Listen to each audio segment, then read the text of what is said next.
At this point in the course, we are going to start looking at the different art forms like painting, um, architecture, um, theater, right, film, and such. And we're going to do that for quite a while in this course. And we're starting off with painting, and we'll be doing painting for the next couple weeks.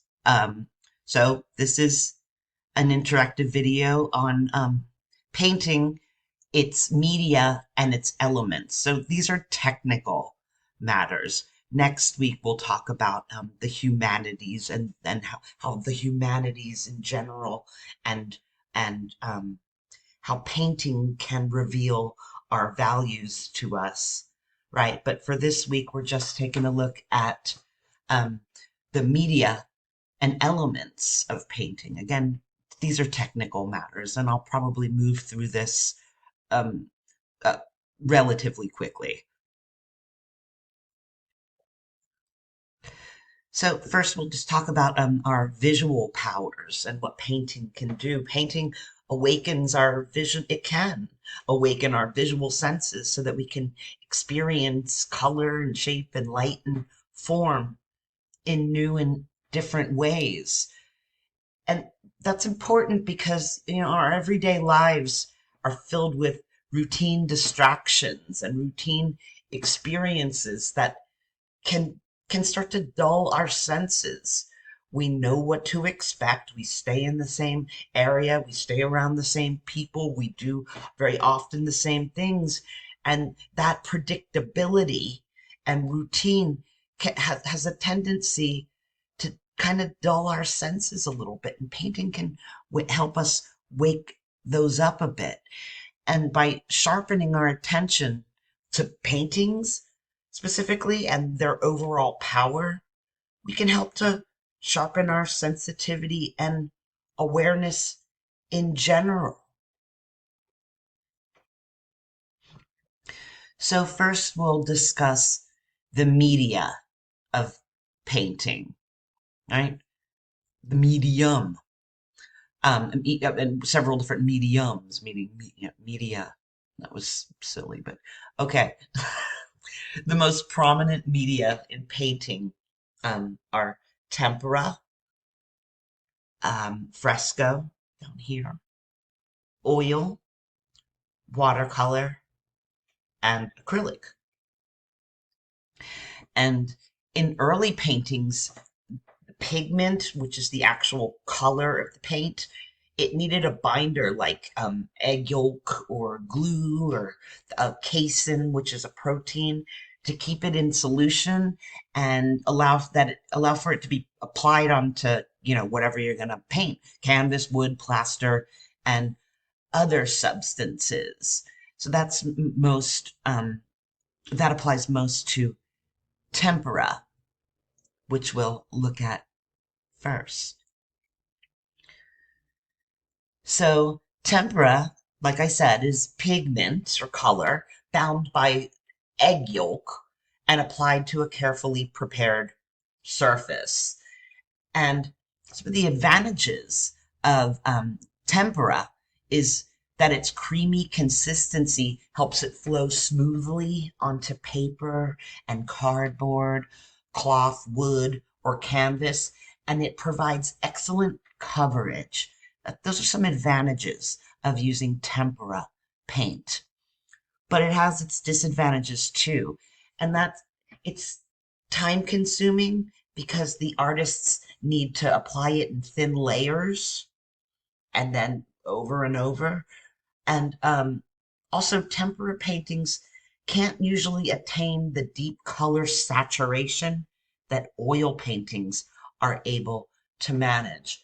And we'll talk about color saturation shortly here. But here's some examples of classic and famous tempera paintings. So, The Birth of Venus by Botticelli in the late 1400s, um, Lamentation of Christ by Mantegna in the late 1400s, and Also, Ghost of a Flea by William Blake in 1820.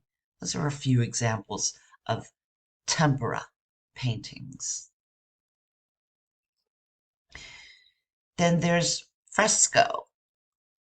And fresco is pigment that's dissolved in lime water and applied to wet plaster as it's drying so that the colors become fixed and part of the wall itself. And advantages to fresco, or an advantage, is that it lasts a long time and the colors tend to remain vivid. But there are also some disadvantages, and that's if there's a mistake, the plaster has to be scraped off of the wall in order to start over. And also, because frescoes are on walls or ceilings, they can't be moved from place to place or rearranged like other paintings, or not as easily moved around and rearranged. Mm, And that's certainly a limitation. But here's some examples of very famous frescoes. Up here, this is Pan American Unity, and that's currently at City College of San Francisco by Diego Rivera. He painted that in 1940. The Raphael rooms in the Vatican, and these are paintings by Raphael, 1511 roughly, and the Sistine Chapel in the Vatican, and that's Michelangelo, roughly 1512. These are all examples of frescoes. Then there's oil, and oil painting uses a mixture of pigment, right? And like linseed oil, varnish, and turpentine to produce either a thin or thick consistency, and that depends on what the artist's desired effect is. It's a mutable medium. And some advantages of oil, you or using oil paint, is that it's flexible, durable, rich in color, and it's very blendable. And also, because it dries slowly, it offers the artist a high degree of control over the finished product. They can make changes, and then if you lay something down in oil and don't quite like it, you've got time to make adjustments, right? By blending and correcting what you've put down because it hasn't set. It takes time to set. But some disadvantages are, directly related. Slow drying and blendability can also be disadvantages. So it's hard sometimes for the artist to move on to the next phase of the painting because it's slow drying and blendable, right? Colors could be accidentally blended. So its strengths are also its weaknesses. And here's some examples of very famous oil paintings. That's American Gothic by Grant Wood, 1930. Girl with the Pearl Earring by Vermeer, and that's 1665. And The Banjo Lesson by Tanner in 1893. Then there's watercolor. And watercolors are pigments that are bound in a water-soluble adhesive, like gum arabic, which is a gummy plant substance. And watercolors usually a little bit translucent so that the whiteness of the paper shows through, and that's by design. It's meant to capture a lot of light. So the advantages are that it's quick drying, portable, and translucent, like I said, so it captures light very well. And some of the disadvantages are that it's not as physically durable as other mediums like oil and fresco, for instance. And also, it's harder to correct errors because of how quickly it dries. So again, you know, two sides of the same coin, right? And here's some examples of watercolor paintings. And you can see when you look at these different mediums, right, or the use of these different mediums, you can really tell watercolor when you see it, right? This is Gloucester Harbor by Winslow Homer, 1873. Down here we have Canyon with Crows by Georgia O'Keeffe, 1917. And this is a painting by Ghazi Tutanji in 1990. And I couldn't find that. I'm not familiar with this painting. I couldn't find its title, but I really like it and I wanted to show it to you. Okay, and now acrylic. So acrylic is a modern synthetic polymer medium, and it's kind of a plastic resin. And its advantages are that it dries very quickly and it's flexible for the artist to apply and use. So they have rich colors also that are kind of similar to oils in that respect. And because they're water-based, they can be thinned easily by adding more water. Those are some advantages of using acrylic. But as for the disadvantages, many of these acrylics contain toxins within their pigments, and also they don't blend as easily as oils because of their quick drying time. So, long story short, with the media of painting, you know, they all have their advantages and disadvantages, and some of them are preferable to certain artists for a variety of reasons. Right? Some people only like to use watercolor. Some people only like to use um, oil, right? But at any rate, that's just a little bit of our only goal here is to get a passing familiarity with these things, so that we can look at paintings and not be as mystified by what we're seeing. Right? These are the media. Some of the famous acrylic paintings are A Bigger Splash by David Hockney in 1967, and of course the Campbell Soup Cans by Andy Warhol in 1962, and then an untitled work, Jean-Michel Basquiat, 1981.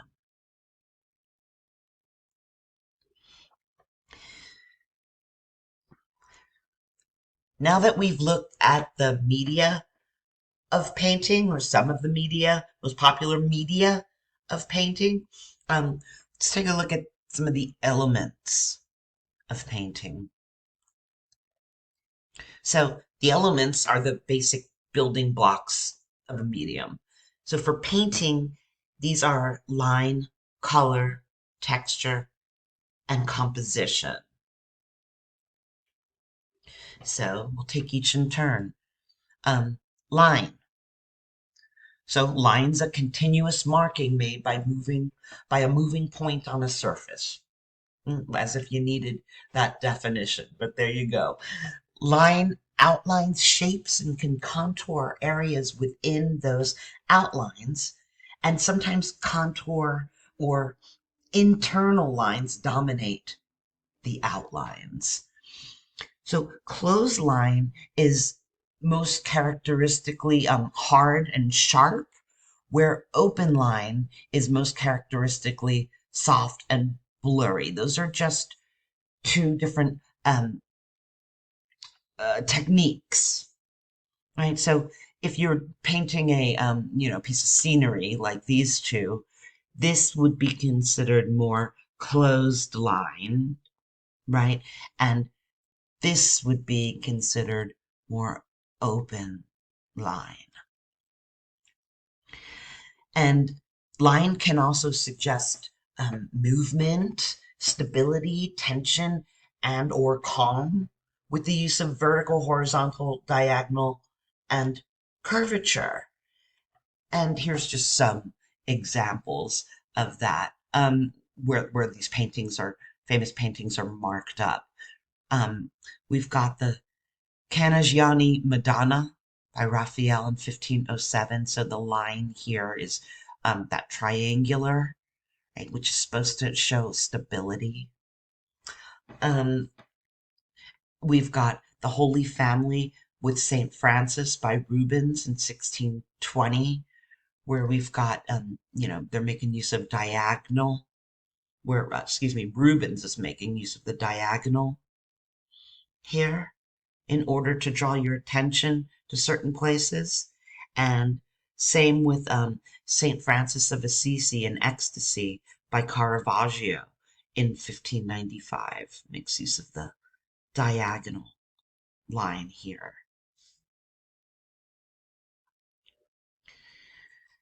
And an axis line is an imaginary line that helps determine the basic visual directions of a painting. And they're invisible vectors of visual force. So every visual field that we encounter is dynamic, right? A field of forces that directs our vision, and some visible and some are invisible, but they're controlled by the visible. Another mouthful of words there. But only when the invisible lines are basic to the structuring of the image are they called axis lines. So Last Supper is a good example. We'll talk about it in a second. Overall, line is usually fundamental in the overall composition because it governs our focus. Um, it governs shape, details, and relationships, and other elements of painting, right? You're looking for good lines.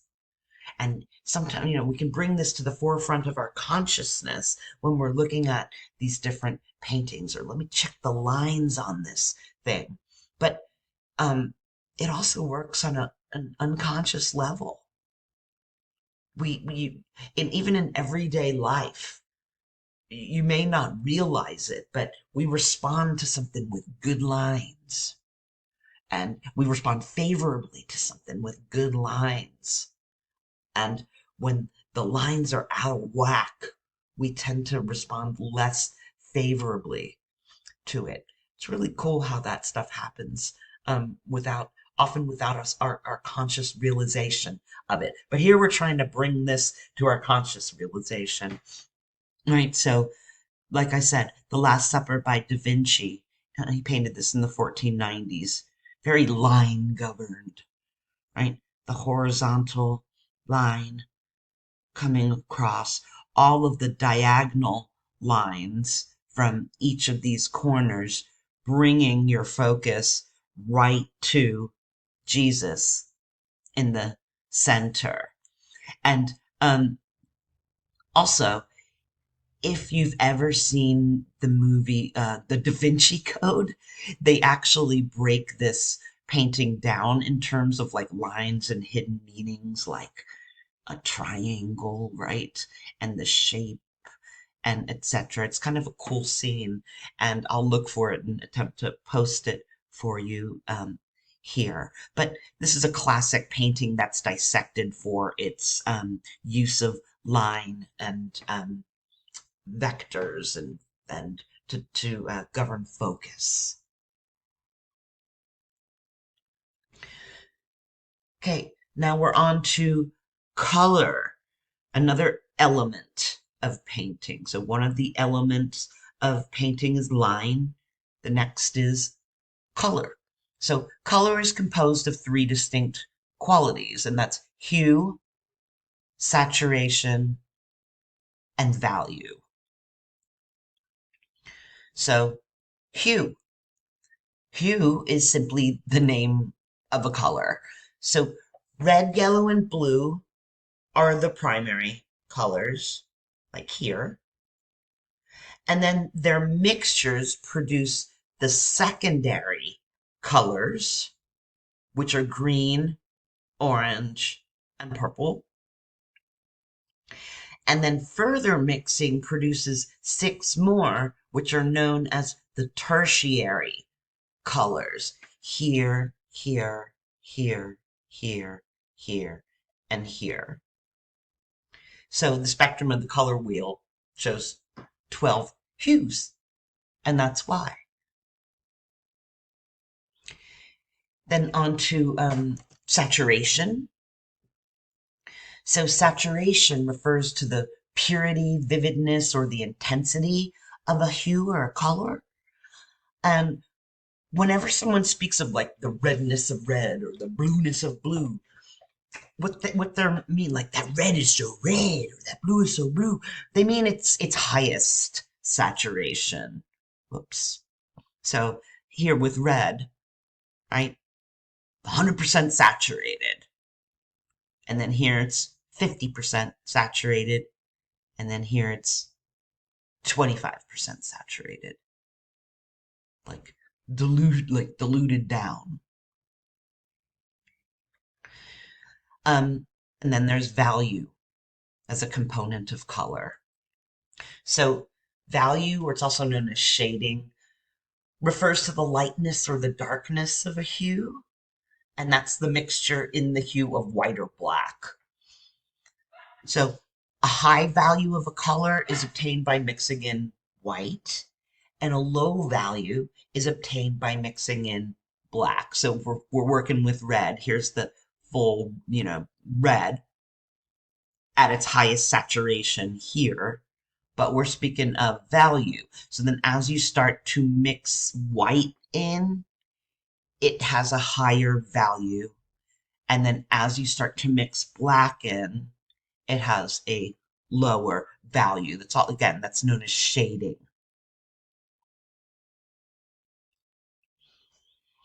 And here's a little comparison with the color blue, right? So they're kind of opposed, not directly opposed to one another, but high value of blue, high saturation of blue. Medium value of blue, medium saturation. Low value of blue, low saturation. So hopefully by looking at these, you can see the difference. It's almost like an inverse relationship.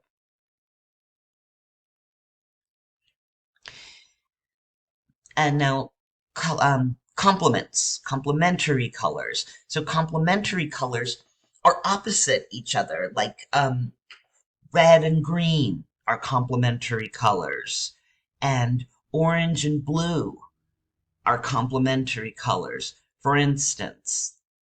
And when you mix two complementary colors equally, you get a neutral gray. Isn't that cool?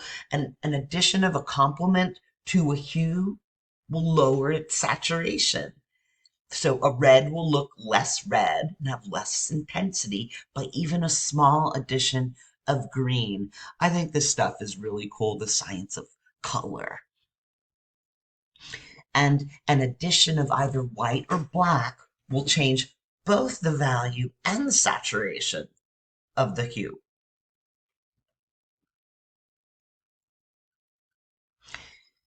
Next is in terms of the elements of painting, we have texture. So texture is the surface feel of something, right? Like smooth or rough, for example. And it's created by brush strokes, medium, and layering. Oops, sorry. So here you can see, I chose these paintings because you don't need to feel them. You can see the texture here, right? You could also achieve this in just a two-dimensional painting, but these are actually texturized. Like that, if you ran your hand over it, it'd be really bumpy. You'd feel many different layers.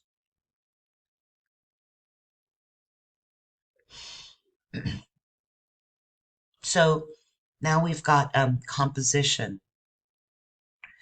And composition refers to the ordering of relationships amongst the details, amongst the regions, amongst details and regions, and among these and the total structure, or known as the composition of painting. Um, they're often compositions often deliberate the artist has an idea of how they want to compose their painting, but it's more usually instinctive. And artists use organizing principles to create forms that inform. And among the basic principles of traditional painting, they're sixfold. So this is a typo here. There's six of them. Let's put it that way. We've got balance, gradation, movement and rhythm, proportion, variety, and unity. And we'll just clip through these really quickly, but I just wanted to draw your attention because these images I found where they're um, making explicit, they're drawing our attention to composition in these famous paintings, like the dance foyer at the opera by Degas and A Dance to the Music of Time by Poussin and A Lean Diet with Cooking Utensils by Chardin. Right? We're seeing regions and the line and how all of the details come together, right? These lines are meant to illustrate composition here in the most rudimentary way. So balance is the first of the principles, and balance refers to the equilibrium of opposing visual forces, and it can be symmetrical or asymmetrical. So just as a simple example, here's symmetrical balance, here's asymmetrical balance, and then this would be considered unbalanced, right? Unbalanced doesn't necessarily mean bad. It's you might be your composition might be unbalanced because that's how you want it, right? You want it you to have to seem off kilter for some reason, for effect, right? Because of the content you want to put across, you want it to be unbalanced, and you may want it to be symmetrical. You may want it to be asymmetrical, but those are all instances, or these are principles of composition that deal in balance. Next principle of composition in traditional painting is gradation. And gradation refers to the continuum of changes in the details and regions, like gradual variations in shape, color value, and shadowing.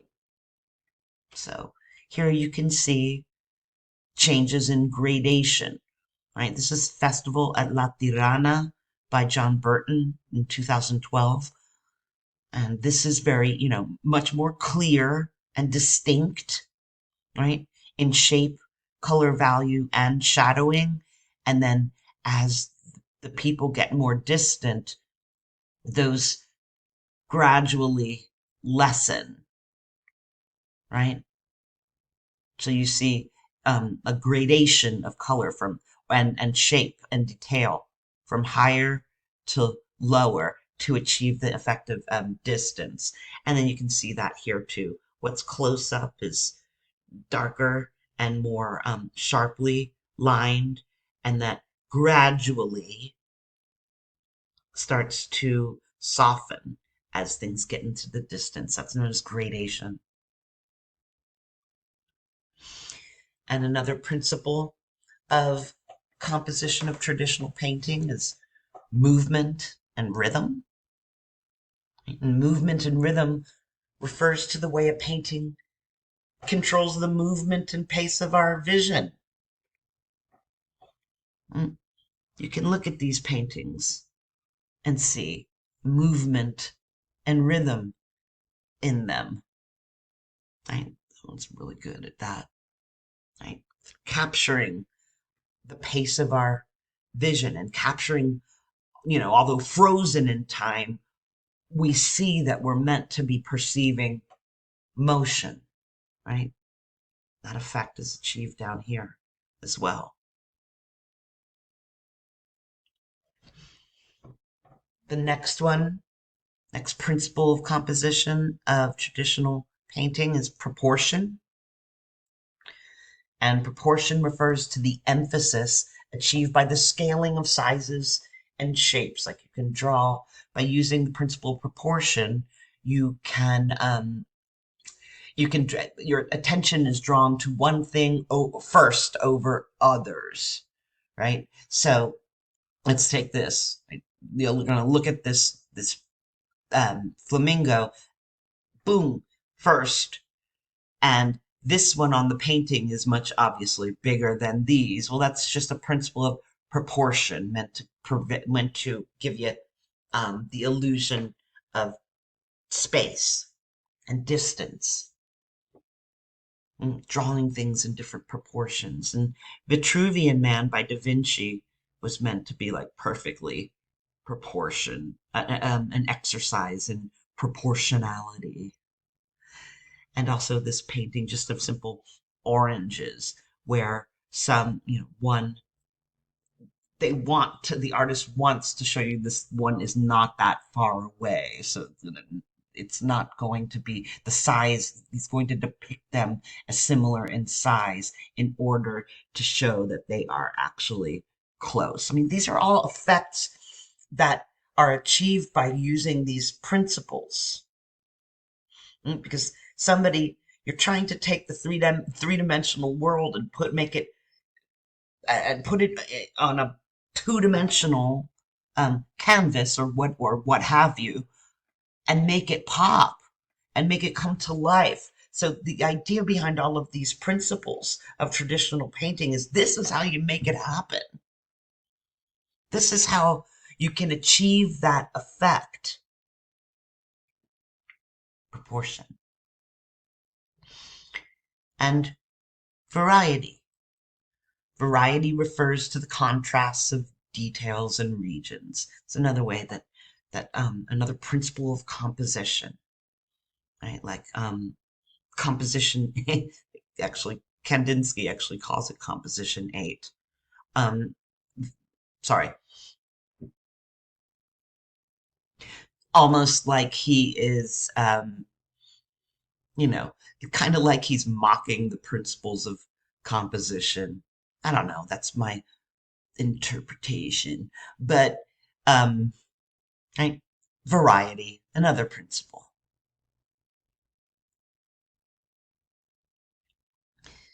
And then there's unity, right? And unity refers to the togetherness despite contrasts of details and regions to the whole, harmony. So you want variety, but you also want unity. So take a look down here. Here we have on the left the unity of this very simple example. The unity is exhibited because all of these are the same color. The variety is exhibited because they're all different sizes. And here on the right, unity is exhibited because they're all the same size, and the variety is exhibited because they're all different colors. So again, that is yet another principle of composition. How painters, right, the principles that traditional painters use in order to create their artwork, guiding principles of composition. This is the last one, and that's unity. And this is a good example of unity. Cafe Terrace on the Place du Forum by Van Gogh in 1888. Lots of variety, but there is unity in many different senses. I mean, this painting is unified by the fact that you're looking at a cafe, a single place with a single purpose. However, there's a rich representation of detail within the unified depiction.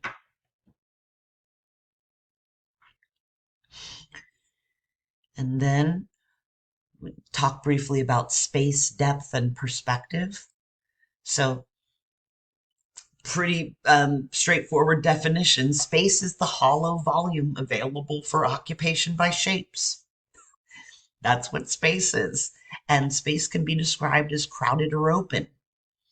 And shapes in painting are areas with distinguishable boundaries created by colors, textures, and usually, and especially though, lines. And as we've discussed, a painting's a two-dimensional surface that has breadth and it has height. But three-dimensional simulation, even in the flattest of paintings, is almost always present. So colors, when they're juxtaposed, um, invariably move forward or backward, visually speaking. And when shapes suggest mass, three-dimensional solids, for instance, depth is inevitably seen. And depth, and that vision there of depth is an illusion of perspective. So this is a great illusion of depth and perspective. I mean, a really obvious one too. But then another one, you can see this in countless paintings, but I only have enough, certain amount of room on these slides. But again, here you see depth. This is an elaborate architectural capriccio by Van Dellen in 1633. Right? Depth. Stuff amazes me. Okay, everybody. So those were the technicalities, not very philosophical, right? But it's stuff it's good to know. Just to know how to what ingredients you're working with and people are working with in painting. So we covered that basic kind of stuff, the media of painting, right? Tempera, fresco, oil, watercolor, and acrylic, and then some elements of painting like line, color, composition, and 6 principles of composition, and then also depth and perspective.